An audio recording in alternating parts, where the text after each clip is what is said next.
Assalamualaikum warahmatullahi wabarakatuh.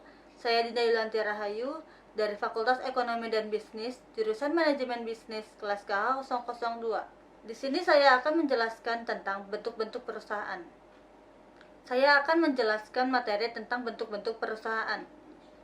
Perusahaan adalah suatu kegiatan produksi yang mengolah sumber-sumber ekonomi yang menghasilkan produk barang dan jasa bagi masyarakat dengan tujuan memperoleh keuntungan dan agar dapat memenuhi kebutuhan masyarakat.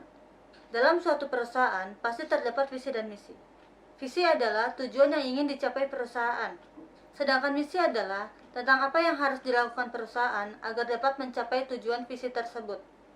Terdapat dua bentuk perusahaan. Yang pertama, perusahaan berdasarkan kepemilikannya, yang terdiri dari perusahaan perseorangan dan perusahaan persekutuan. Perusahaan perseorangan yaitu perusahaan yang dibangun oleh hanya satu orang pengusaha. Ciri-ciri badan usaha ini adalah produksi barang dan jasa yang dihasilkan berskala kecil dengan alat produksi yang sederhana. Sedangkan perusahaan persekutuan yaitu jenis badan usaha yang dimiliki oleh beberapa pengusaha yang bekerja sama dalam suatu persekutuan. Bentuk perusahaan yang kedua yaitu berdasarkan status hukumnya, yang terdiri dari perusahaan berbadan hukum dan perusahaan bukan berbadan hukum. Perusahaan berbadan hukum terdiri dari satu perusahaan perseroan terbatas atau disebut PT, yaitu usaha yang dibangun dari berbagai modal saham, tetapi yang menanamkan modal terbesarlah yang dianggap pemilik perusahaan. Dua, perseroan terbatas negara atau disebut persero, yaitu jenis usaha yang modalnya dimiliki negara dan sahamnya dipegang oleh pemerintahan, namun karyawannya berstatus pegawai swasta. Ketiga, perusahaan negara umum atau disebut perum, yaitu jenis usaha yang modalnya murni dari pemerintah, namun tetap ada jalinan kerjasama dari pihak swasta. Badan usaha yang dijalankan pemerintah ini bertujuan untuk meningkatkan kesejahteraan masyarakat dan maslahat. Keempat, perusahaan jawatan atau disebut perjan, yaitu perusahaan pemerintah dari golongan direktorat atau jenderal yang bertujuan untuk pelayanan kepada masyarakat atau kesejahteraan umum dan seluruh karyawannya berstatus pegawai negeri. Yang kelima yaitu perusahaan daerah atau perda, yaitu perusahaan yang modalnya dimiliki oleh pemerintah daerah untuk pembangunan daerahnya, yang bertujuan untuk pembangunan daerah tersebut.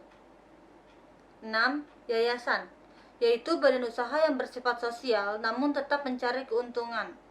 7. Koperasi, yaitu organisasi bisnis yang dijalankan oleh orang-orang berprinsip gerakan ekonomi rakyat dan asas kekeluargaan agar dapat bekerja sama untuk menjalankan usahanya demi meningkatkan kesejahteraan para anggotanya. Jenis perusahaan bukan berbadan hukum terdiri dari 1. Perusahaan perdata, yaitu bentuk badan usaha yang dijalankan dua orang atau lebih yang didasarkan atas perjanjian kerjasama dengan semua anggota yang menyetorkan kekayaannya untuk usaha bersama. 2. Firma, yaitu badan usaha yang menjalankan usaha antara dua orang atau lebih dengan nama bersama, dengan tanggung jawab setiap anggotanya yang tidak terbatas, dan laba yang diperoleh dapat dibagi secara adil.